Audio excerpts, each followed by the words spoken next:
but rather, it is the commitment to the process. So, ang buhay natin, di ba?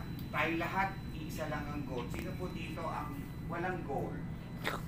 Walang ambisyon sa buhay. Pero yung bawat ambisyon na yan, may pinaglalaanan. Sino po dito ang may mga anak na? Sino po dito ang may mga apo na? Right? Sino po dito ang mag-aasawa na? Sino po dito ang may mga jowa na? Right?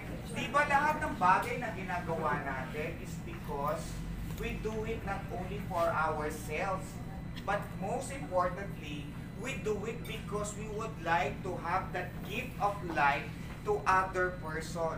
Tama po ba o tama? Tama po. Right? Sa mga magulang po, bakit po pa tayo nagtatrabaho ng mabuti? Why do we need to work harder every